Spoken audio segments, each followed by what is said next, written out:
കൊല്ലം ജില്ല 1949 ജൂലൈ 1 നിലവിൽ വന്നു.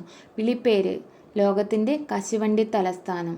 കായലുകളുടെ കവാടം: കേരളത്തിലെ കായൽ യാത്രകളുടെ തെക്കൻ കവാടം. സ്ഥാപനം: AD 825 കൊല്ലവർഷം ആരംഭിച്ച സ്ഥലം: ഭൂപ്രകൃതി: തീരദേശം, കായലുകൾ, സമതലങ്ങൾ, കിഴക്കൻ മലയോര വനമേഖലകൾ എന്നിവയുടെ സംഗമം. പ്രധാന വ്യവസായം: കശുവണ്ടി, കയർ. പ്രധാന ആകർഷണങ്ങൾ: അഷ്ടമുടി കായൽ. 8 ജില്ലകൾ ഉള്ള ഈ കായൽ കേരളത്തിലെ കായൽ യാത്രകളുടെ കേന്ദ്രമാണ്. ശാസ്താംകോട്ട കായൽ: കേരളത്തിലെ ഏറ്റവും വലിയ ശുദ്ധജല തടാകം. ജടായു എർത്ത് സെന്റർ, ചടയമംഗലം: ലോകത്തിലെ ഏറ്റവും വലിയ പക്ഷിശില്പം. തെന്മല എക്കോ ടൂറിസം: ഇന്ത്യയിലെ ആദ്യത്തെ ആസൂത്രിത എക്കോ ടൂറിസം കേന്ദ്രം.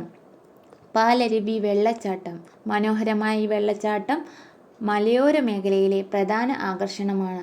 തങ്കശ്ശേരി ലൈറ്റ് ഹൗസ്: 48 മീറ്റർ ഉയരമുള്ള ഈ വിളക്കുമാടം ചരിത്ര പ്രാധാന്യമുള്ള സ്ഥലമാണ്.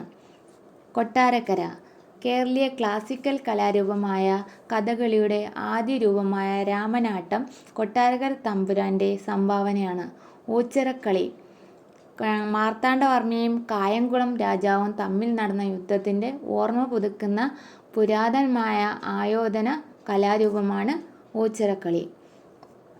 റെയിൽവേ: കൊല്ലം ജംഗ്ഷൻ റെയിൽവേ സ്റ്റേഷൻ തെക്കൻ കേരളത്തിലെ ഏറ്റവും പ്രധാനപ്പെട്ട റെയിൽവേ ജംഗ്ഷനുകളിൽ ഒന്നാണ്. ജലഗതാഗതം: കായലുകളിലൂടെ ആലപ്പുഴ, തിരുവനന്തപുരം എന്നീ സ്ഥലങ്ങളിലൂടെ ജലമാർഗ്ഗം ബന്ധിപ്പിക്കുന്നു. കൊല്ലം റോഡ്: ദേശീയപാതകളും സംസ്ഥാനപാതകളും കൊല്ലം ജില്ലയിലൂടെ കടന്നുപോകുന്നു.